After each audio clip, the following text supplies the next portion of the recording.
Good morning, class. Welcome back again in our science class, and you are again with Poonam Kaushik. Today we will read chapter 10. Chapter 10 is force, work and energy.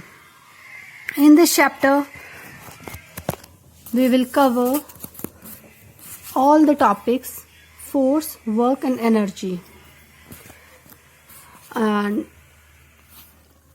so let's start reading of chapter 10. Okay, in our day-to-day life we perform many activities. All these activities involve use of force. For example, if we kick a ball, the ball moves. What makes the ball to move? You understand? What makes the ball to move? अगर आपने किसी ball को kick किया है या आपने कोई भी परफॉर्म की है, कोई भी एक्टिविटी आपने परफॉर्म की है, उसको बॉल को, जैसे आपने यहाँ पर एग्जांपल दिया है कि बॉल को किसने मूव किया है, it is the force of our feet, क्योंकि जो हमने अपने फीट से उस पर फोर्स लगाया है, बट ऑफ कोर्स उसी ने बॉल को मूव किया है. यस, तो फोर्स ही होता है जो हम अपनी एक्टिविटीज़ परफॉर्म करते हैं उसे हेल्प करता है. Right, similarly to stop a moving ball. अभी एक ये बॉल थी जिसको आपने किक किया एंड वो बॉल मूव हुई because we applied a force on that ball. इसी तरीके से कोई मूविंग बॉल है, अगर हम उसके अगेंस्ट कोई फोर्स लगाते हैं या we have to apply the force of our arm, अगर हमने उनको अपने आर्म से रोका तो हमने अपने आर्म से उसको फोर्स लगाया. इट मीन्स हमने मूविंग बॉल को स्टॉप किया. तो एक बॉल को मूव भी हमने फोर्स लगा के करा एंड उसको स्टॉप भी हमने फोर्स लगा के किया. तो different kinds of force act continuously on all objects. तो यहाँ पर बहुत सारे तरीके से हम फोर्स लगाकर डिफरेंट ऑब्जेक्ट्स पे कैसे हम फोर्स जो होता है उसके इफेक्ट्स क्या क्या आते हैं वो हम पढ़ेंगे. तो सबसे पहले अगर फोर्स को डिफाइन करना है तो हम डिफाइन करेंगे कि force is defined as push और अ पुल. किसी चीज़ को पुश करना या पुल करना, उसको खिंचाव करना या उसको धक्का देना. राइट, पुश करोगे, धक्का दोगे या पुल करोगे, खिंचोगे से. Right, that may bring the following changes when applied on a body. और उसमें क्या क्या चेंजेस होंगे, यानी कि फोर्स का क्या क्या इफेक्ट होता है. It may move a stationary object, जैसा हमने ऊपर वाले एग्जाम्पल में किया था कि बॉल एक स्टेशनरी यानी कि वो रुका हुआ है, उसमें कोई मूवमेंट नहीं है, वो स्टॉप है. ठीक है, उसको मूव कर सकते हैं हम बाय अप्लाइंग फोर्स. राइट, तो force can move a stationary object. It may change the speed of moving object, यानी कि अगर कोई चीज़ मूव कर रही है, कोई ऑब्जेक्ट मूव कर रहा है तो हम उसकी स्पीड को इंक्रीज भी कर सकते हैं और डिक्रीज भी कर सकते हैं. इट मीन्स हम उसकी स्पीड को चेंज कर सकते हैं. कोई ऑब्जेक्ट मूव कर रहा है और आपने उसको पीछे से फोर्स लगा दिया, जिस डायरेक्शन में वो मूव कर रहा है उसी डायरेक्शन में हमने उसको फोर्स कर दिया तो वो ज़्यादा स्पीड से मूव करेगा. और वो मूव कर रहा है और उसकी अपोजिट डायरेक्शन में हमने उसको फोर्स लगाया तो उसकी जो स्पीड है वो कम हो जाएगी, यानी कि उसकी स्पीड डिक्रीज कर गई. राइट, तो it may change the speed of the moving object. After some time the ball stops moving. कुछ देर के बाद हमारी बॉल रुक जाती है ना, वो भी हम आगे पढ़ेंगे कि वो कौन सा फोर्स होता है. It may change the direction of the moving body. किसी भी मूविंग ऑब्जेक्ट का या मूविंग बॉडी की डायरेक्शन को चेंज कर सकते हैं. Like in a football match की बॉल जा रही है और हमने दूसरे तरीके से किक किया, उसकी डायरेक्शन चेंज हो गई. राइट, तो हम फुटबॉल मैच में आप इसका एग्जांपल आप दे सकते हैं. Ball changes is direction in football match, है ना. It may changes the shape and size of the object. Force की वजह से हम किसी ऑब्जेक्ट का या किसी बॉडी का शेप और साइज भी चेंज कर सकते हैं. यहाँ पर एग्जांपल दिया, chapati is made from the dough by pressing it with a rolling pin.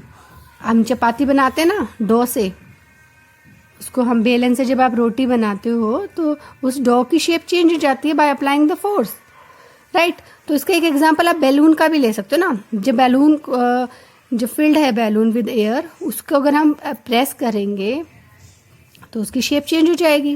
Right, Thus to do different kinds of activities we apply force in different ways. तो अलग अलग एक्टिविटीज़ में कोई भी एक्टिविटी आप कर रहे हो तो you have to apply a force in different ways. अलग अलग तरीके से आपको फोर्स अप्लाई करना है, राइट. आपको यहाँ पर दिखाया भी हुआ है, ये डोर को क्लोज कर रहा है, ये इसको पुल कर रहा है, ये बॉल खेल रहा है, ये फुटबॉल खेल रहा है. तो ये अलग अलग एक्टिविटीज़ है जिसमें हम अलग अलग टाइप से फोर्स लगाते हैं. तो there are different kinds of force. यहाँ पर आपको डिफरेंट काइंड्स ऑफ फोर्सेस बताए हैं. The force of gravity pulls each objects towards the earth. Earth जो है हर ऑब्जेक्ट को अपनी तरफ पुल करती है, अपनी तरफ खींचती है, and that is the force of gravity. और उसको हम ग्रेविटेशनल फोर्स भी बोलते हैं, ठीक है. अर्थ जो भी आप चीज़ ऊपर डालोगे तो ऑटोमेटिकली नेचुरली वो नीचे आएगी. आप बॉल को ऊपर फेंकोगे वो वापस नीचे आएगी because of the force of gravity और ग्रेविटेशनल फोर्स. ये एक नेचुरल फोर्स है. It acts naturally on all objects. सब ऑब्जेक्ट्स पर नेचुरली एक्ट करता है ये, एंड ये ऑलवेज एक्शन में रहता है ये फोर्स. ओके, हर टाइम आपको 24 आवर्स ये फोर्स मिलेगा, ग्रेविटेशनल फोर्स. एंड इसको हम नॉन कॉन्टैक्ट फोर्स भी कह सकते हैं क्योंकि इसमें हमें कॉन्टैक्ट नहीं करना पड़ता ऑब्जेक्ट के साथ. आपने ऊपर उछाला और ग्रेविटी ने उसको नीचे खींचा. ओके, नाउ सेकेंड है the force of friction. Opposes the motion और स्टॉप्स अ मूविंग बॉडी. दूसरा फोर्स आपका फोर्स ऑफ फ्रिक्शन. अभी आपने पीछे पढ़ा कि जब आपकी बॉल मूव कर रही है तो after some time it will stop, है ना. तो वो स्टॉप कैसे कर रही है? वो because of the force of friction. जो फोर्स ऑफ फ्रिक्शन होता है वो मोशन के अपोजिट करता है, यानी कि एक मूविंग बॉडी को वो स्टॉप करता है. बॉल अगर आपकी इस डायरेक्शन में जा रही है तो फोर्स ऑफ फ्रिक्शन उसका अपोजिट डायरेक्शन में लगेगा. और ये कब होता है? It acts when two surfaces are in contact with each other. जब दो सरफेस कॉन्टेक्ट में होंगे, यानी कि बॉल है और दूसरा सरफेस आपका अर्थ है, जब वो दोनों कॉन्टेक्ट में होंगे तो एक फ्रिक्शन फोर्स प्रोड्यूस होता है. ओके, फ्रिक्शन फोर्स ही होता है जो हमें काफ़ी चीज़ों में हेल्प करता है और इसके कुछ डिसएडवांटेजेस भी होते हैं, वो आप हायर क्लासेस में पढ़ेंगे. Now the force applied by our muscles is the muscular force. जो फोर्स हमारी मसल्स ने अप्लाइड किया that is the muscular force. ये तो सिंपल है. जो भी काम हम अपने मसल्स का यूज़ करके करते हैं, यानी अपने हाथ से करेंगे, पैरों से करेंगे, तो उसमें जो हम फोर्स लगाते हैं वो हमारा मस्कुलर फोर्स होगा. Friction is both useful and harmful too. अब मैंने अभी बताया आपको कि फ्रिक्शन जो होता है वो हमारे लिए यूजफुल भी है एंड हार्मफुल भी है. Without friction it would be impossible to walk. अगर फ्रिक्शन नहीं होता, हमारा कांटेक्ट अर्थ के साथ हमारे फुट का अगर अच्छे से कांटेक्ट नहीं होता, फ्रिक्शन नहीं होता, तो हम चल नहीं पाते. क्योंकि फ्रिक्शन नहीं होता तो हम स्लिप करते. A rough surface like a road और a carpet cause more friction. जितना ज़्यादा रफ सरफेस होगा, रफ एरिया होगा, उतना ज़्यादा फ्रिक्शन होता है. और जितना ज़्यादा स्मूथ सरफेस होता है उतना कम हमारा फ्रिक्शन होता है. अगर एक बनाना पील है, आइस है, causes less friction. It means कि जब आप नॉर्मल रोड पे चलते हैं तो वो इजी होता है आपको मूव करना. बट अगर बनाना पील आए या आइस पर हमें वॉक करना हो, इट्स वेरी डिफिकल्ट बिकॉज वहाँ पर बहुत लेस फ्रिक्शन होता है एंड वी विल स्लिप. ठीक है, और हम गिर जाएंगे, राइट. तो फ्रिक्शन हमारे लिए यूजफुल भी है. जो हमारे अगर आप हार्मफुल की बात करते हैं, आपने देखा होगा कि आपके जो शूज़ होते हैं उसकी जो सोल्स होती हैं, शूज़ की सोल्स होती हैं, वो नीचे से घिस जाती हैं. या आपके जो बाइसाइकिल है, स्कूटर्स हैं, उनके जो टायर्स होते हैं वो घिस जाते हैं. क्यों घिसते हैं बेटा? वो इसलिए घिसते हैं क्योंकि वो फ्रिक्शन की वजह से, कांटेक्ट में आने की वजह से और रब होने की वजह से, वो उनकी फ्रिक्शन की वजह से वो घिसते हैं. तो यानी कि डैमेज होते हैं हमारे टायर्स होते हैं, शूज़ के सोल्स होते हैं, वो फ्रिक्शन की वजह से उनमें डैमेज होते हैं. ओके, तो वो इसलिए हमारे लिए हार्मफुल भी होता है. समटाइम फ्रिक्शंस जो होता है हीट प्रोड्यूस करता है. जब आप अपने हैंड्स को रब करते हैं, विंटर्स में आप अपने दोनों हैंड्स को रब करेंगे तो उससे क्या होगा? हीटिंग होती है ना, तो मशीन्स में उस हीटिंग की वजह से कई बार स्पार्किंग भी होती है. तो बहुत सारे हैं, आप हायर क्लासेस में डिटेल में पढ़ेंगे. Now work. What is work? In our daily life we do many activities and say that we have done the work, है ना। हम जो भी काम करते हैं, कोई भी एक्टिविटी करते हैं, तो हम क्या बोलते हैं कि हमने काम किया। But scientifically work is not done in every activity. अगर हम साइंटिफिकली देखें तो हर एक्टिविटी में हम वर्क नहीं करते हैं। क्यों नहीं करते हैं? इन टर्म्स ऑफ साइंस आप सोच रहे होगे कि मैंने तो काम किया, पर साइंस में कैसे काम नहीं हुआ। Let understand this.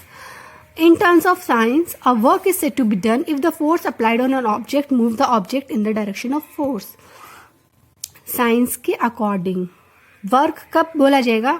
When a force is applied on an object. हमने किसी object पर force applied किया and it moves the object in the direction of force. और उस object ने move किया जिस direction में हमने force लगाया. अगर हमने force लगाया और object move नहीं हुआ, right?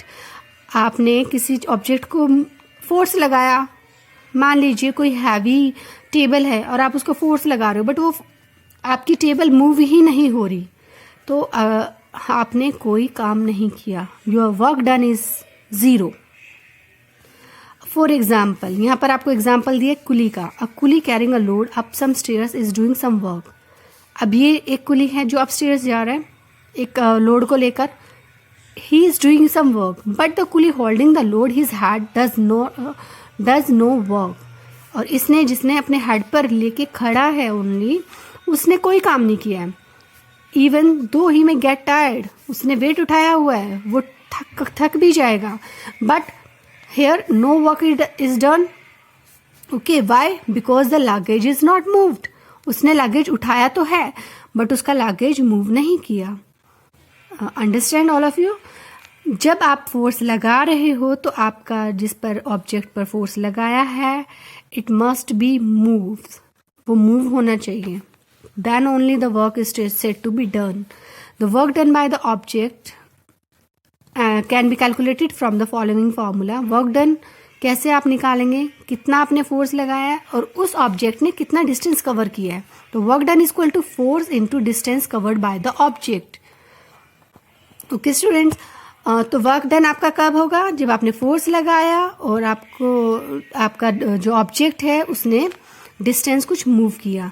अगर आप वॉल है, एक वॉल पर आप फोर्स लगा रहे हो, आपने अपना पूरा फोर्स लगा दिया, पर वॉल आपकी बिल्कुल भी आपकी जरा सी भी उसमें मूवमेंट नहीं है, तो it means your work done is zero. चाहे आपने उसमें कितनी एनर्जी वेस्ट करी हो, कितना ही फोर्स लगाया हो, आपका वर्क डन ज़ीरो होगा. Okay. Now next topic is simple machines. We will continue from simple machine in our next class. Okay students, have a nice day. Thank you.